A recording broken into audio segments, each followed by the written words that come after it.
You're watching 25 News Now at 5. Good afternoon and thanks for being with us. I'm Karina Garcia. In Nashville, the search for a missing college student has come to an end. Today, the body of 22-year-old Riley Strain was pulled from the Cumberland River in West Nashville, about 8 miles away from where the student was last seen. He vanished 2 weeks ago after he was kicked out of a bar in downtown Nashville. Authorities say no trauma was found and that would indicate foul play. There are no signs of foul play at this time, according to the nation here at the riverbank. Mr. Strain still had the shirt on that he was wearing, still had the watch, and other identifying factors that helped us identify who he is. I want to say to the family, my heart and prayers go out to you all for this very unfortunate and tragic incident. An autopsy is pending. More than 2 weeks have passed since a 21-year-old college student in Corpus Christi went missing. Police and family members are still clinging to hope in the search for Caleb Harris. To think that somebody like Caleb would go missing is a little scary. Priscilla Carlisle has known the Harris family for more than a decade. She watched Caleb grow up as he and her daughter went to school together. She recalls the moment that she heard of his disappearance. My daughter Ellie called me, and the first moment that I heard Caleb was missing, I remember saying, "What do you mean missing? What are you talking about?" Within hours, the Carlisle family drove down to Corpus Christi to help the Harris family find him. Shaking the bushes, checking the ditches, looking in the tunnels, and I find myself doing that just as I'm driving along the road. I'm looking in the wooded areas and, just trying to pay attention to details that I might ordinarily not pay attention to. With permission from Caleb's family, Carlisle worked with others to monitor a Facebook group that plans search efforts and post important updates. However, other pages were also created but not verified by the family. Carlisle adds that people have posted inaccurate information, false predictions, and conspiracies about the Harris family. It's really just so that I can help kind of vet the stuff that comes out, and there really is a lot of information that is not accurate. 2 GoFundMe pages were also made by close friends to raise money in support of the family and those participating in the search. Although Caleb still has not been found, Carlisle says the Harris family has not given up. The Harris family is really grateful. We are continuing to help bring him home. Whether they know Caleb or not, Carlisle is hoping that people in the community will do their part to bring him home safely. If you were in this position and your son, your 21-year-old son, was missing, what would you want people to do? They still need your help. If you have any kind of surveillance equipment, video cameras, go back and review those cameras, because we do know that he was mobile. He wasn't in one location. Despite not having any new leads, police are continuing to pursue all efforts.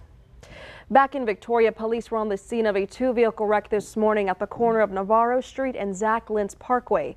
2 people were taken to an area hospital with non-life-threatening injuries.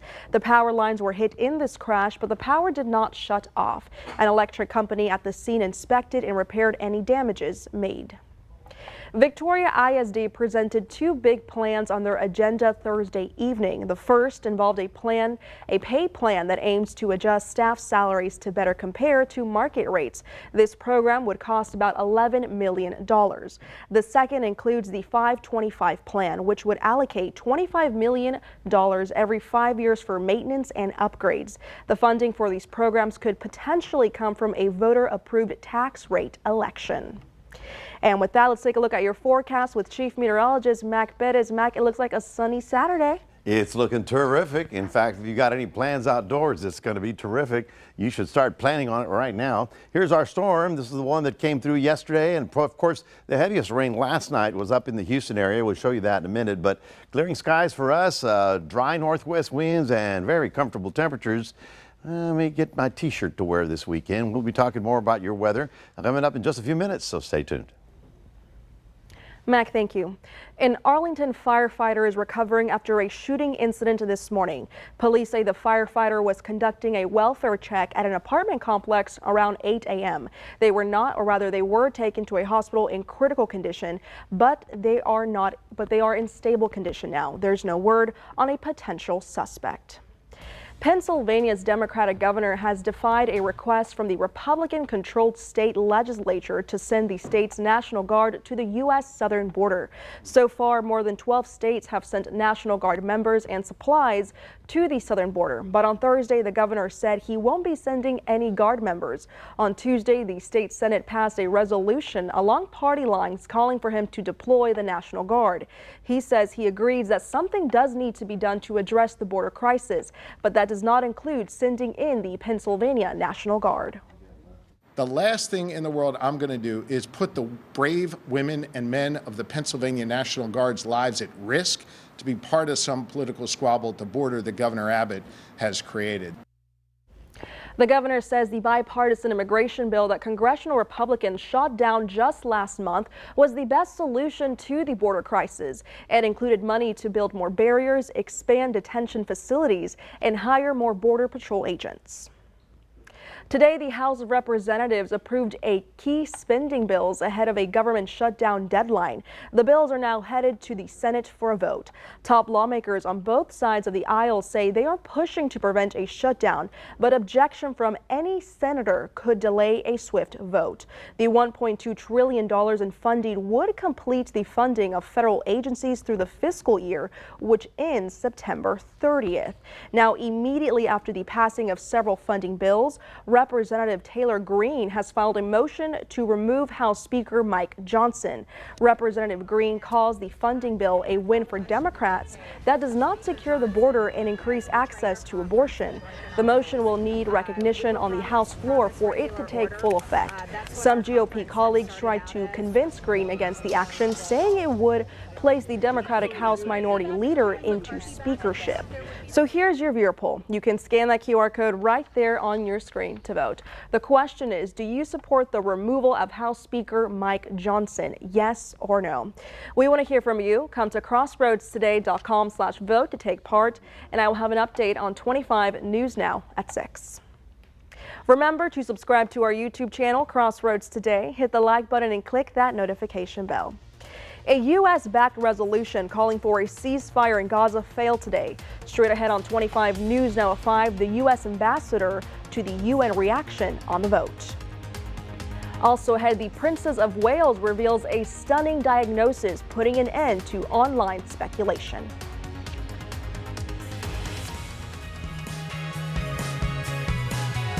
Here's a look at Community Crossroads this weekend. We first sit down with Victoria for a day of caring, plus the Cuero ISD Education Foundation, followed by the annual Baby Day event, and we end with John Paul Ortiz.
A U.S.-backed United Nations resolution calling for a ceasefire in Gaza failed. The resolution received broad support from the UN Security Council today, but it was vetoed by Russia, China, and Algeria. The vote came as the U.S. is increasingly pressuring Israel over the situation in Gaza. After the vote, the U.S. ambassador to UN called the vetoes from China, Russia, who are permanent Security Council members, petty and cynical. Refuses to condemn Hamas for burning people alive, for gunning down innocent civilians at a concert, for raping women and girls, for taking hundreds of people hostage. This was the deadliest single attack on Jews since the Holocaust. And a permanent member of this council can't even condemn it. I'm sorry, it's really outrageous, and it's below the dignity of this body. This was the fourth attempt to pass any kind of ceasefire resolution at the council. Meanwhile, the U.S. has vetoed 3 previous resolutions in October, December, and again just last month. United States Secretary of State Antony Blinken returned to Israel in a push to reach a sustained and immediate ceasefire in Gaza. Friday, he met with Israel's Prime Minister Benjamin Netanyahu and the Israeli War Cabinet. His visit today came just as the U.S.-backed resolution calling for a ceasefire failed. This marks Blinken's 6th round shuttle diplomacy in the region since the October 7th Hamas attack on Israel. Next week, Israeli officials are expected to travel to Washington to speak with Congress. Kate, the Princess of Wales, says she has cancer and is currently undergoing chemotherapy. She announced her diagnosis in a video Friday after weeks of online speculation on her whereabouts and health. In January, she went to the hospital to undergo an unspecified abdominal surgery. Since then, Kate hasn't been seen in public until video surfaced this week of her and her husband, Prince William. For the first time ever, doctors say they have successfully completed the transplant of a genetically modified pig kidney into a living person. Following years and years of study, decades of study, months of planning, and hours of surgery, hope became a reality for our patient, Rick Slayman. It's a world first. Doctors from Massachusetts General Hospital say a 62-year-old man in the final permanent stage of chronic kidney disease successfully received a transplant of a genetically modified pig kidney. I'm pleased to report that Mr. Slayman is feeling well and recovering nicely. This could be the future of transplants, allowing for viable and readily available organs to go to patients in desperate need. Researchers first transplanted genetically modified kidneys into primates. One survived up to 2 years, says the surgeon who performed this latest operation. The outcomes in humans are expected to be more favorable because those gene edits were designed for humans rather than non-human primates. Researchers say pig organs have a similar structure to human organs. The animals come in many sizes, they're easily bred, and have large litters. By the end of this day, 17 Americans and more than double that number of patients around the world will die waiting for a transplant because there's just not enough donor organs to go around. For Health Minute, I'm Mandy Gaither. Severe weather moved through Houston this week, causing heavy hail in some areas. Some vehicles and buildings even sustained damage. The storm also produced damaging winds, heavy rain, and lots of lightning. The National Weather Service issued a severe thunderstorm watch for some areas. But now here's Mac with more weather. Well, thank you very much. That was last night as we were in the cloudy stuff. We didn't get much in terms of rainfall. We did 2 days ago, but last night, lots of stuff happening. Well, today things cleared out very nicely. Wouldn't you say that's good? We're up to 80 degrees today. Of course, far cry from where we were a couple days ago. Our high temperature also 80 degrees. We're back to being above normal for the temperature department. Now the weekend is upon us. Let's stay like this. We'll talk about that coming up in just a moment.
Well, there's a headline that says, yay, it's Friday. There's another one here that says sunny Saturday, breezy Sunday, and some showers possibly on Monday. So I think you got a good looking weekend in store. Here's our storm that went through last night. Of course, generally north of our area, but we did get something in the crossroads. It's now winding up over northern Louisiana. We're getting, of course, a northwest wind behind it, and things are looking very nice. For tonight and tomorrow, we're going to have a northwest flow, and that's a dry air mass, and that's going to make things look very nice.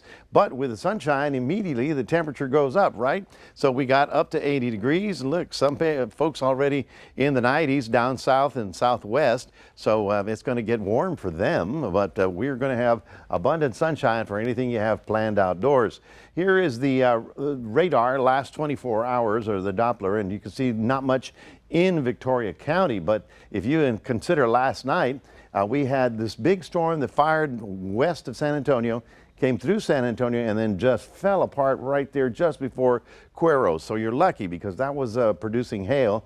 And then right along I-10, we got some heavy rain right along, from Hallettsville over to Katy. And then north of Houston, boy, they got, probably in the 2 to 3 inch range. And that's just a 24-hour total. So that's a bunch. But as far as we're concerned, here's the low. It starts moving away. Northwest winds going to make everything look good for tomorrow. Now, the funny part about it is that while tomorrow we have a northwest wind, as soon as Sunday, it's going to turn back around. And the reason it turns back around is because we have another low moving out of the northwest. That low is going to be crossing over the Rockies. And there you see Monday, all right? Now, I don't think it's going to have enough moisture to work with. But the computers are giving us about a 30% chance of some shower activity. That would be on Monday as that thing moves through. I'm not going to say it'll be anything like the last rain we had, but that would be on Monday, and then that moves through fairly quickly. So we look at our forecast high temperatures tomorrow. Because of the northwest wind, we'll get up to only 77. Then other areas around the state, 84 down in Laredo, and 80 down in Brownsville, and 69 up in Dallas. But the one good thing, it's lots of sunshine. And so for anything needed to be doing outdoors, so traveling is going to be terrific this weekend. So let's move forward and let's see what's happening with our next map here. Scotty, could you? Oh, there we go. All right. This is the Doppler image. Obviously, we haven't had any Doppler in the last 3 hours, but we do have some river warnings that are up near the Houston area. So here is the forecast for your marine environment. Okay, there we go. Thank you. Okay, wait a minute. Slow down. All right, let's do marine. Okay, can I do one time? One time. All right, I'm going to do it one time. There we go. Marine forecast. We're looking for your high tide at 8:30 p.m. Your low tide right at about noontime. Northeast winds tomorrow. That's the only thing you got to remember. And waves are fairly quiet, 1 to 2 feet. Bay waters are on the smooth side. Bay water is at 70 degrees. Tomorrow, partly cloudy, sunny, looking good for Port Lavaca. If you're going down to Calhoun County, you're going to have a wonderful time. We are looking at a high of about 75, 76. In Cuero, again, a beautiful day. Lots of sunshine, northeast wind. That'll put us on the dry side of things, and we're getting up to about 76 as a high temperature. So your extended outlook looks very nice with a north wind on Saturday and south wind on Sunday. There's that rain chance, and that front goes away, and then all of a sudden we're looking real good for the early part of next week. That is your 7-day forecast, reminding everybody we do have a QR code. We'd love for you to scan that. Put Crossroads Today on your phone. And here's Cuddy now. Thank you, Matt. Coming up next on 25 News Now at 5, we're going to take a look at your stocks. Plus, over 2,000 vehicles are under recall. The name of the company affected and the issue next.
Taking a look at your stocks, the Dow down 305 points, the S&P 500 down 7 points, and the Nasdaq up 27 points. Oil down 44 cents, closing at $80.63 a barrel. Chrysler is recalling more than 280,000 vehicles because of airbag issues. The National Highway Traffic Safety Administration says inflators for the right and left side curtain airbags are at risk of rupturing. That means if they are deployed, occupants could possibly get hit with sharp metal fragments. The recall is for the 2018 to 2021 Dodge Chargers and Chrysler 300 models. The agency says dealerships will replace the airbags for free. A calculation error on the free application FAFSA could cause further delay for some students with financial aid. The Department of Education says the error impacts several 100,000 financial aid forms, meaning this could delay students' ability to choose which college they can afford to attend. The long-awaited release of the updated financial form was marked with glitches and delays. This is just the latest complication to the FAFSA process this year alone. The Texas Medical Board proposed new guidance for abortion medical exceptions. You can read the article by the Texas Tribune on our website, crossroadstoday.com. And stay with us. We're going to take one last look at your forecast with Mac, plus dog lovers and animal lovers in general. Tomorrow is an important day for your furry friend. Plus, here's a look at world news tonight right after 25 News Now at 5. Tonight, tracking the powerful storm bringing heavy snow and rain to the Northeast. Plus, will Donald Trump secure a bond in time to protect his properties from seizure? More Americans turn to World News Tonight with David Muir, the most watched newscast on television.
Is National Puppy Day. It's observed every year on March 23rd. It's a chance to pay tribute to the gift of unconditional love that puppies give so freely. It's also a chance to consider the many puppies currently in animal shelters and think about the possibility of adopting one. NationalDayCalendar.com says author and animal behaviorist Colleen Page founded National Puppy Day back in 2006. Page also founded National Dog Day and National Cat Day. You know, I might soon be participating in National Puppy Day. I'm considering one. I think we should start our own National Chihuahua Day. For the Hispanic households? Yeah, for all of us. Yeah. I've got a Chihuahua. I got a Chihuahua. I got a long-haired Chihuahua, and he's wonderful. What's your Chihuahua's name? His name is Ringo. Ringo. Ours is Bambi. Bambi. Yeah, he well, I didn't give you his whole house. name. It's okay. Ringo the Wonder Dog.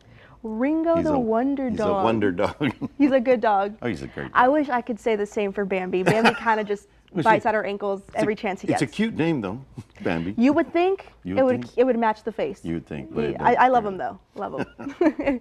Well, folks, we've got an absolutely gorgeous weekend coming in. Tomorrow will be spectacular. If you haven't done any, if you don't have plans for tomorrow, I'd make some right now. It's going to be sunny, 78 to about 80 degrees in some spots west. And then that little front you see there is not till Monday with a slight chance of a shower or two on Monday. Alrighty, thank you, Mac. And thank you for being with us. We hope to see you back here tonight for 25 News Now at 6. World News Tonight with David Muir is up next.